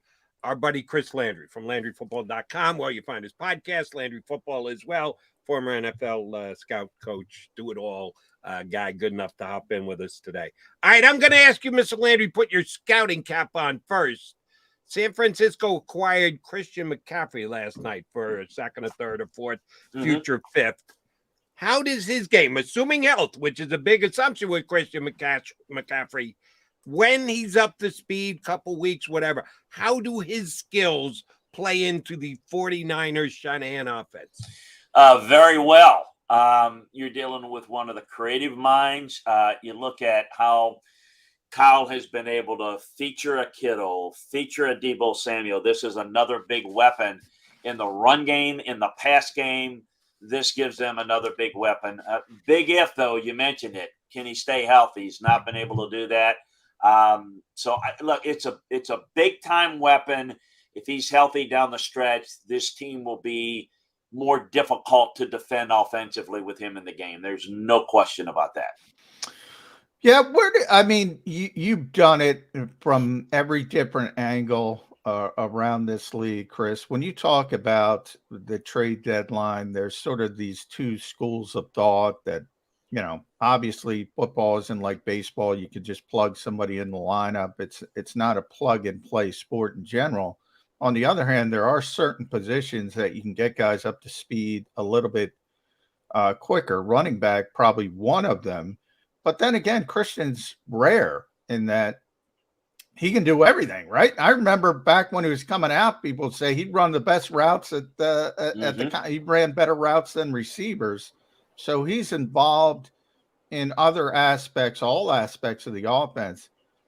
And Kyle's got one of the more complicated offenses in the NFL. How does that all factor into it? Well, what he does, though, and it's complex, but what he does, he features guys very well. So he can compress the learning to really fit the player. And the Christian understands route concepts. He understands, green dogs and understanding how to release. He gets all of that. So what they're going to do with him is obviously work within his strengths, which is varied. So what I see is formation variations. I see him lining up in different spots. Well, he's used to doing that. So that's going to work very well.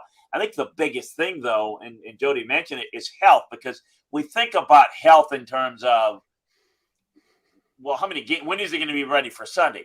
It's about practice. It's about repping it. It's about getting the timing. So it's health in practice. I know practice is not something that people pay attention to because it's not something they're exposed to, but how you practice is how you play. So you can't run certain things. You can't put things in a playbook if you haven't practiced it enough, because then that's where the mistakes are made. It's not about scheme, but how well you execute any certain scheme, formation, route, run play.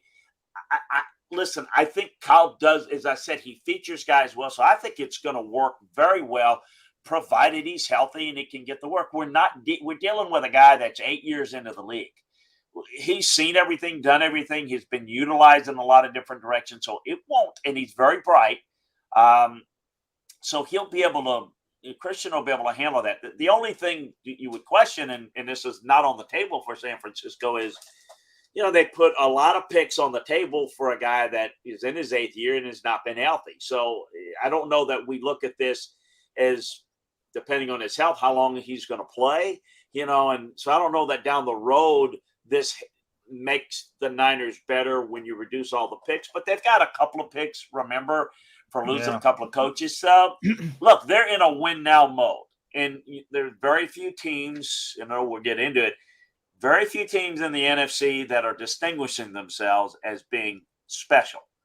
And so this move was clearly, what can we do to put us over the top? Because when they're healthy, this Niner defense is really good. Now they're down a defensive end, a defensive tackle, an inside backer, an outside backer, and a safety and a corner. They're down one player in every position. So other than that, the health is fine. That was a big problem last week. Healthy, this is a really good defense, and we know what their quarterback situation is and what they've been able to do with that quarterback. This has given them another weapon. Now you got Debo and you got McCaffrey. If they're both healthy and playing, that is not going to be fun trying to defend that with the way Kyle runs it, with his condensed sets, and it just is going to become interesting to watch. This makes them, a bigger player. I thought they were the team to beat in the West by default. I think they're one of the teams now in the NFC that we got to watch, provided they get healthy, folks. We know this. Thanksgiving on, who's healthy, man? Tell me who's healthy. I'll tell you who's going to get on a run. All right, before we get to Thanksgiving, 10 days from now is the trade deadline. And as John correctly pointed out, football a little different than baseball and NBA and NHL. The plug-and-play aspect, that much more difficult. But they've done a nice job in the NFL. They've continued to push the trade deadline back. It used to be in the end of September, which you couldn't even decide if you were good enough to make the playoffs. Right. But you got to make your decision now because the trade deadline's hitting. So give the NFL credit for it. You tell me. I know in other sports, somebody makes a deal leading up to trade. The team almost goes into panic mode. We have to respond. They made a deal, so we need to make a deal. They upgraded. We need to upgrade. Will the McCaffrey deal have the domino effect? Will there be more deals because of it with other teams? I don't think so. You got to be in the mix. Now, and I also think what's made it a little bit more flavor of the month is look what the Rams did, and it had an impact with them positively. So I think it's the teams that are close that are missing a piece. There was some talk. I know Buffalo kicked the tires and thought about McCaffrey as well, and for the same reason, they're a contending team, but they're really good, and they're thinking about the future as well. I think there are very few teams that are really trade players. Meaning they're going to be in the mix to try to make a trade. Are they the right guys that you can bring in? You've got the salary cap, the contract, and you guys have just mentioned it very well. What's the position? What system does he come from? How long is he going to take to acclimate it? You can't just plug in somebody in football like you do, in baseball, in the fifth in the lineup and play third base. It's not the same.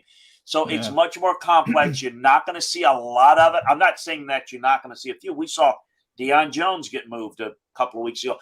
I think we could see it, but I don't think football is as conducive to trades because of the complexity of the sport. And, you go from one system to another. Well, it takes a whole off season, and it takes to maybe end of October for somebody that you sign in the off season to finally get in rhythm. You're certainly not going to have the impact for the rest of the season. And if you're giving up picks, which is what you're doing, you're giving up your future. And this is a more volatile sport where the draft picks are more and more important because that's the only quality guys that you get on a real bargain basement level. So it's just not real conducive to trade, except for rare circumstances. A missing piece, a team that's clearly in the mix to go for it. I mean, we can eliminate a whole bunch of teams. Why would you make a move if you were any one of those? What's it going to do for you? Unless it's a move that somebody that you've got a good contract and that he's going to be a building block for your future. It just doesn't fit in many cases. So we'll have some trades, but it won't be a lot, and it won't be as big as this, I don't think. I want to talk about the self-evaluation aspect of it, Chris, because you mentioned there's not a lot of teams in a position to say, all right, we're realistic contenders. And, I think San Francisco is one of them that can say that, even though they haven't gotten off to the start they wanted to, even though they lost their quarterback. They've made deep runs in the past with Jimmy Garoppolo, as you mentioned. New Orleans, because we talk about it here in Philadelphia in the trade, they've given up the first round pick. It stands. The Eagles are 6-0. If the draft was today, and it's not, but if it was today, they'd have the number 4 overall pick. And I think one of the things is that Mickey Loomis didn't self-evaluate well. He loses a potential Hall of Fame coach in the recent past. He loses a Hall of Fame quarterback in the recent past, yet they still thought they were contenders. How difficult is it to be honest with yourself in the NFL and admit where you are? I don't think it's very difficult. Some people just don't do it very well. I mean, like, for example, you mentioned in New Orleans, Mickey Loomis is not a football guy. And so that trade doesn't get made if Sean Payton's still there. And Dennis Allen, who didn't want to make that move, Sean Payton ran that organization. He made the picks, and he was good enough with letting Mickey get his credit and all that. But the decisions, all the football decisions, ran through him. Well, Dennis doesn't have that clout, and obviously, CJ is missed because of all the injuries they've had, and that's the thing you have to look at. You have to look at, particularly, say, in the secondary. That's great. We've got 6 healthy guys, and we like what we have now. But it's a long season. What happens if? And you've got to see through that and look at it. I think the issue with them, and this is, again, Mickey's decision, they didn't feel like they were going to be able to sign him. They thought, that was good, CJ at the end of this year. So they just said, we're going to get something for him now because he's going to be gone at the end of the year. And, so look, I just think that's kind of where you kind of go with certain decisions that you make. We'll see where it goes. But yeah, I think to me, you have to look at your team. I was always reticent to do it because the picks were like gold to me because it represents players. And if you do a good job in the draft, those picks are really, really valuable. So even the good teams, if you're in good position and you're good enough, like say Buffalo, they didn't think it was worth pulling the trigger on a trade like this. San Francisco, they're kind of, they're in the mix of the NFC. They're maybe behind, and we haven't gotten to talk about it, behind like a Philly and maybe, they're in the mix. They're close to, but what can they do to jump on top? If you're in the AFC and you're a playoff caliber team, I mean, you got to seriously look at it. If I'm, a team in the AFC South, and am I going to make a move? Is one player or 2 players are going to put me over the top of Buffalo and Kansas City? No, I need to be smart about what I'm doing here. Understood. All right. On a week where the Eagles are self-scouting, I need Chris Landry to scout the Philadelphia Eagles. We're pretty optimistic here in Philadelphia. We're optimistic before the season started. I don't know that anybody saw 6-0, and not only 6-0, but no one else in the league really who were 5-1 other than Buffalo really say it. Yeah, and we're right there with the Eagles, or the Eagles are right there with us. So they've, at least maybe I should only speak for myself. My expectations, they've overachieved. How have the Eagles done it, Chris Landry? How have they gotten to 6-0 and better than even an optimistic Eagle guy like myself could have realistically expected?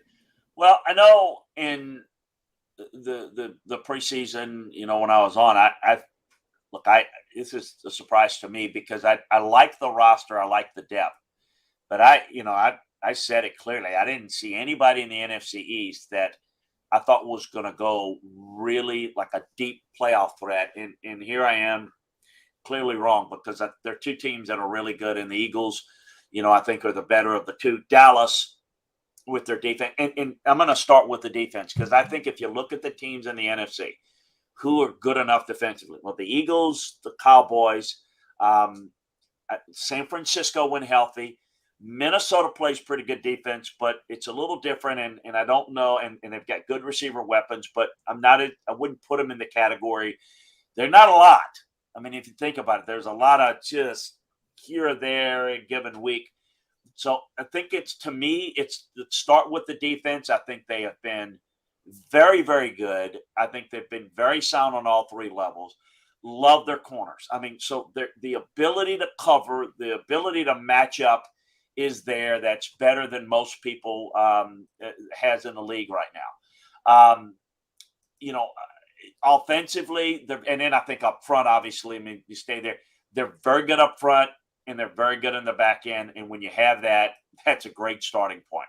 Offensively, what I like about what they're doing is their balance. This is a run offense. It's got a lot of RPO base. It's very difficult to, there's a lot of things that slow down even good pass rushes because you have to defend the run first. And that creates a lot of spacing and coverage. You've got Jalen Hurts playing well with improved receiver weapons. I think this scheme and its style and its all the eye manipulation that they do with the defenses, it makes the offensive line even better. So I like the overall balance. They're a really good team. I think they're deep. I think they've got answers in most games for how to beat you because of it. And, I just think they're just a really solid, good football team that's solid in every areas. And, I think they're the team to beat in the East. And, certainly one of the teams, one of the teams on the short list in the NFC. Are they as explosive as do I think at full health? Do I think Buffalo and Kansas City are better? I do. But let's just start where, you put them in that class. That's saying a whole lot. And I did not think that coming into the season. And it's no disrespect to the personnel that they have, but the way it's come together is the thing that surprised me. I understood the personnel going into the season, but how they've utilized it, how they've managed it, it's been better than what I could have expected. And quite frankly, I want to give kudos. No, it's not popular in Philly, but I got to give kudos to Dallas because when Dak went down, I thought, that is it. They have done a really good job of, but you know what they've done is run the football, play good defense, and they're not asking the quarterback to put the game on its back, and that's what they need to do with Dak. And if they can do that with Dak, they can be better. But if they start, we're going to throw it 45 times a game, then they're going to drop a little bit. So I think they've done a good job. And we're talking great coaching. What a job Brian Daboll's done with the Giants. Phenomenal. I watch them all the time, and I'm saying that is the team. They get it. The first step to winning football games is to learn how to not lose it. The Giants don't make the mistakes. They protect the football. They play smarter football than their opponents. And, it's not like when you break down the tape, it jumps out and I say, man, this Giants team got a lot. They've got some answers. They don't have as many. And I keep thinking it's going to run out at some point. And I think it will as it relates. But you know what? Couple of more weeks, and they're on their way to making a run to at least be a playoff team with this extra team now that we have the past couple of years. So, man, kudos to the NFC East. We'll leave Washington out the conversation, but those three teams are really playing well for different reasons. And if you look at it overall, the North, Minnesota, the Green Bay's got their problems.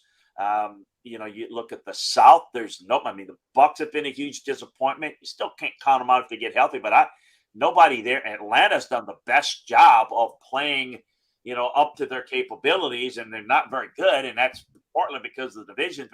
And then the West, it's San Francisco, because the Rams have all sorts of problems with injuries. I know the Niners do too, but so you're looking at, maybe a Minnesota, which I'm not buying, San Francisco, the Eagles, and we'll see if Dallas can do it. That's to me it right now. And I don't see anybody getting on that type of run. So it's a very short list of teams that I think that are capable in the NFC. Kudos to you, Chris, because that's where I was going. Who could upset the apple cart for the Eagles in the NFC? I personally do not. Jody knows this. I do not believe in the Vikings. I give Kevin O'Connell credit for getting 5-1, similar to Brian Daboll, as you were talking about, done a phenomenal job to get that team to 5-1. I'm not buying the Giants. The Cowboys, though, the Cowboys being able to persevere with Cooper Rush at quarterback and still be standing, and they're 4-2. If Dak Prescott, as you mentioned, can get back and they're playing good football because of that defense, I think they are the biggest threat to the Eagles in the NFC. If it's not San Francisco, there's a lot of moving parts. McCaffrey's got to fit in. You mentioned all the injuries. I loved him before the season, but I thought Trey Lance was going to be a little bit of an upgrade over Jimmy Garoppolo. Now they're back to Jimmy. The Cowboys are the one team, and you're right, it's not going to go over well for me either here in Philadelphia. The Cowboys are the one team that still makes me a little bit unsettled if they can figure things out. They could be better offensively. Again, if they continue to work the running game and they get some playmaking ability from Dak, they could be better. Now, the matchup with Dallas and Philly is a good matchup for Philly, because the thing that makes Dallas really, really good is their pass rush. And with Philly, their ability to run the football, and that limits Cowboys' ability to tee off in the pass game, because the Eagles are not a drop back team. They're like, again, an RPO base. So they have to defend the run. Dallas has to defend the run first against Philly, and that slows down their ability to tee off. So I think you saw in stretches the other night, they get some pressure and they got back in the game, Dallas did. But sustainability, it takes what Dallas does the best, and to some degree, Philly can neutralize that. So I do give Philly an edge, but, it's a long season and we don't know the health, and I do give Philly an edge too with their depth, because I don't think Dallas, they're not as deep, and they've never been all that deep. They allocate money a little bit differently. So look, I agree with you. I think it's Dallas. I think it's San Francisco. That's really the only teams. Minnesota personnel wise is good, but they're not playing well. They haven't clicked, and I just don't, they're winning games, but I think it's San Francisco and I think it's Dallas. I think that's the only two teams right now. And I don't see a team that's going to be able to kick it a notch. And yet, what's really interesting with such a scarcity of teams is, what if something bad happens to two or three of those teams? Then it opens up to man, it's just, you don't know where it's going to It's like, just you mediocre teams just come on and we'll see what happens. And you could have one of those years like I don't see the year the Cardinals got healthy with Kurt Warner and Larry Fitzgerald. They were a team that was didn't play well during the season. And remember, they just got in and then they finally clicked. I don't see that type of team that's emerging that's, hey, this team's really, really good, but they just don't have it together. I mean, that team might be, in some people's eyes, the Rams, which won it last year, but they are just so decimated on the offensive line. I just don't see them being able to fix it enough to make that run, but we'll see. All right. Oh, by the way, both of you Cowboy fans, they could be 4-3 by the end of this weekend. Beware the well-rested Lions going into Jerry's den this week. Just saying. We shall see. If you go to Chris's website, LandryFootball.com, you see all the great content. He's got podcasts and scouting stuff from the NFL and plenty on the college side. And since we brought it up earlier, the Eagles right now would have the number 4 pick in the draft. New Orleans pick would be number 4. A lot of football to be played yet. That pick could go up. It could go down. Give us the rankings, the kind of guys, the names who are going to be there at like 4, 5, and 6 in this year's draft, Chris. Well, I think, there are a couple of things. Will Anderson's still going to go high, despite the fact that he's not played his best football at this point. He's still going to be an elite player in 1 or 2. The quarterback, the reason I'm bringing him up is because the quarterbacks are going to be a player early. And so you may have a guy like that slip. A guy like Jalen Carter from Georgia's, they've already got that type of guy in Philly. So that's not going to happen. I think there's going to be, a Brian Breezy. I think outstanding at Clemson.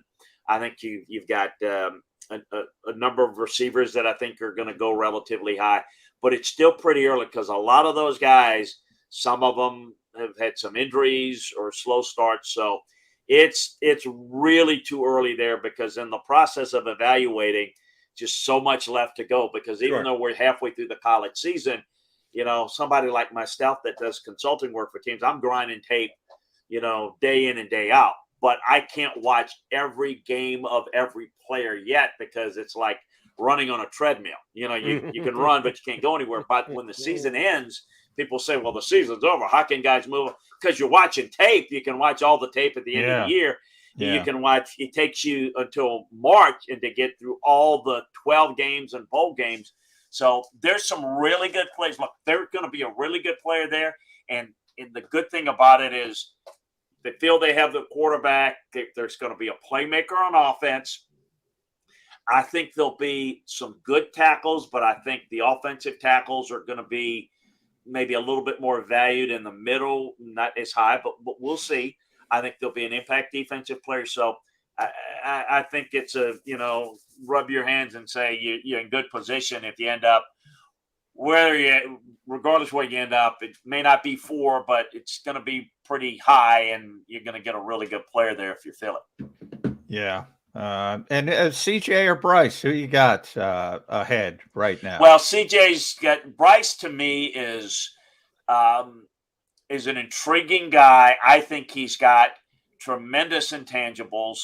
I think he's got playmaking ability. I think he's got ice water in his veins. CJ's got a little bit more upside there. Will Levis will be in the conversation. He's very talented at Kentucky. I think you'll see those guys go very, very high. But I think CJ's got a little bit more size. I worry about Bryce like I worried about Tua. I worry about size in the frame. People have, said, well, how does Bryce compare to, say, Russell Wilson? Well, Russell, they don't. They're both short, but Russell Wilson is very lower truncated in the body. Bryce is a little thin. He's more like Tua in that regard. But I can tell you, he is special. He is the guy that you want in pressure moments, leading you. He just can he stay healthy? He's going to go high. He's got underrated ability to move and slide and then run around the pocket and make plays. I mean, he does things on the college level that remind you of Johnny Manziel making plays, but with really good work ethic, really good intelligence, and really good ability to read defenses, whereas Johnny just created and made plays and was a knucklehead and kind of spoiled. You got Bryce Young, who is like a savant, just a guy that loves to work and learn the game and study the game, and kind of comes from a background where it was all football all the time. I still think he's going to be. Sounds like Jalen Hurts. So is those Alabama guys. Saban's great at getting those guys from Hurts and Tua, and Bryce Young, and Mac Jones in between. Here's the difference: Jalen Hurts learned the passing game.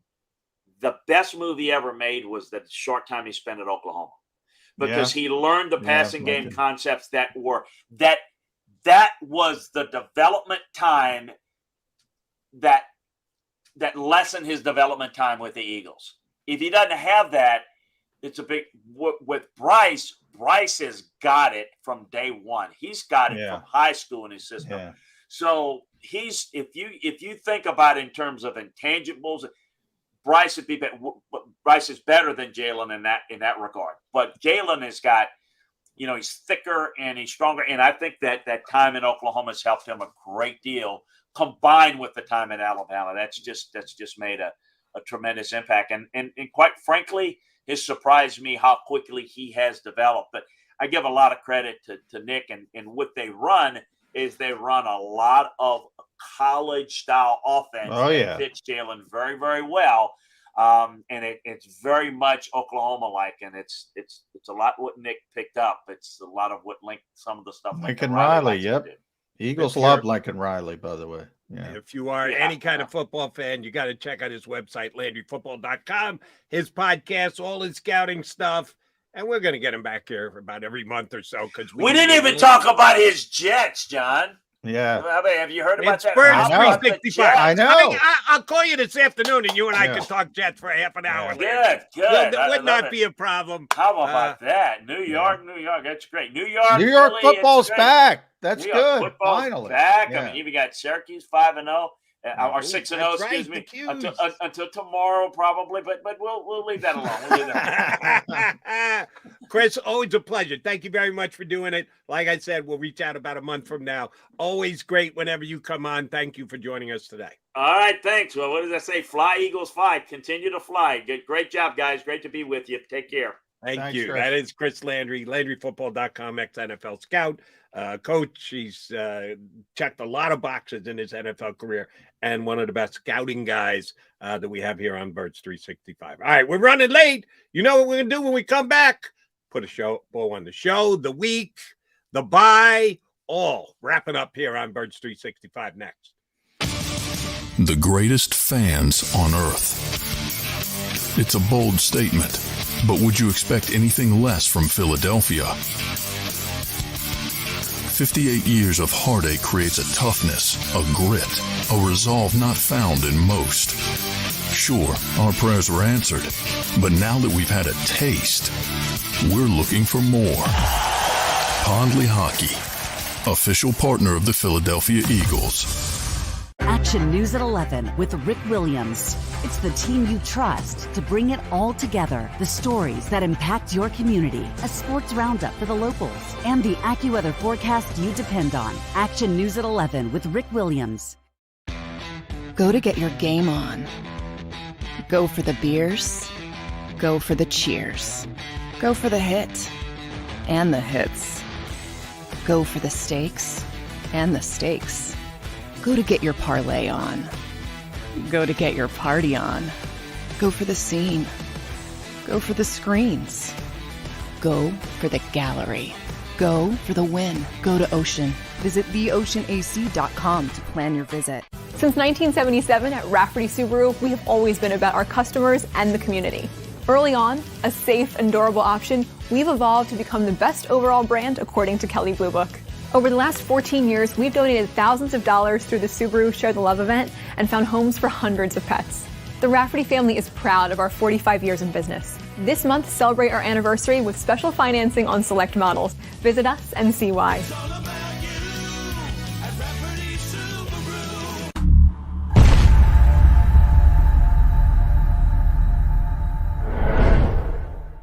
At Stateside Vodka, every new customer gets the world's best rocks glass.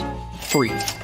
What's that? A rocks glass? You're telling me that bottle is cut in half? You could say that.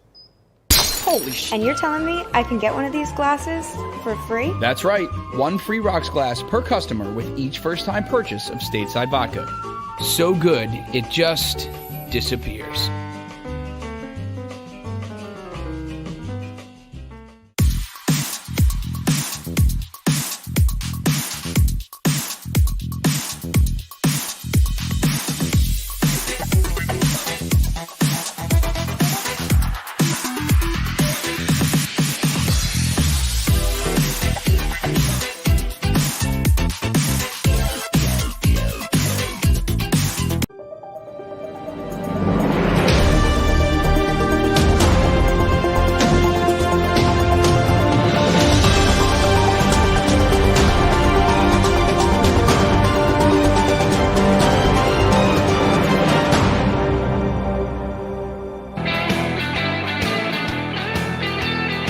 Jenny Mac, we've only got a minute left. We got exit stage left. The burning question that everybody needs the answer to before we put the wrap on the show is 3:33 p.m. Sunday. What will John McMullen be doing? Well, I'll be watching football. No question. Could be the third inning of the Phillies game on Sunday. Could be the clinching game of the Phillies heading to the World Series. Yeah, that's for other people, Jody. I got to pay attention for football. Yeah. You and I both. Except the only problem is I'm going to be at Citizen Bank Park till 2:00, and then I got to get home and watch football just like you. Elijah Moore's back. Adam Schefter just tweeted from his personal day. He's back in the building, so get excited about that for the Jets. Landry remembers the days when I used to have my New York shows. Yeah. Oh, why aren't you asking me about the Jets? Because it's Birds 365, Chris. Yeah. But he always does a great job when he comes on with us. Did so again today. We'll try and have great guests for you again next week, leading up to the Eagles' return. Can they get to 7-0? That's what we'll be talking about on Birds 365 next week. Johnny Mac, I'm back in 2-2 days, that is. You are as well. Monday, 8 o'clock. See you here. Let's do it.